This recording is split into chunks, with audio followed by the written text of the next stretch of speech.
Son métier de marin l'a amené à découvrir le monde, des paysages magnifiques, mais aussi des populations en grande difficulté. C'est à Crozon que nous avons rencontré André-Jean Le Floch. Il y a une quinzaine d'années, il prend sa retraite. Sensibilisé par tout ce qu'il a vécu au-delà des mers, il décide désormais de se consacrer à l'action humanitaire.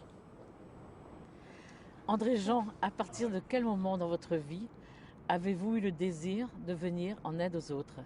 Nous, les marins de la marine marchande, nous avons l'occasion de voir tellement de misère aux abords des ports et dans les pays très pauvres, les pays du tiers-monde. Et tout particulièrement en 1987, j'ai eu l'occasion de faire la recherche des boat people en mer de Chine, où il y avait des drames épouvantables qui se passaient. Et les gens fuyaient à l'époque le Vietnam et parfois restaient des mois sur la mer. Donc je crois que ça a été le plus grand déclic à ce moment-là.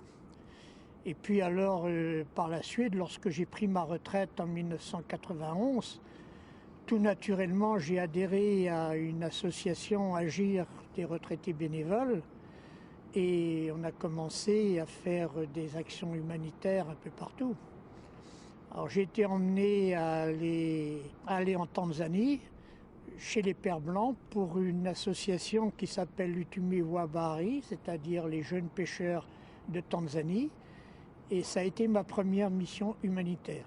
On avait créé autour de nous déjà une association locale qui s'appelait le CIH, qu'on avait fait avec des membres d'Agir et qui fonctionnait très bien. Nous avons été connus et les Pères Blancs ont eu vent de ce qu'on faisait, car à l'époque, en 1991, il y avait la destruction des bateaux de pêche par le plan Mélic. Et notre idée était de récupérer ces bateaux-là pour les emmener dans les pays du tiers-monde.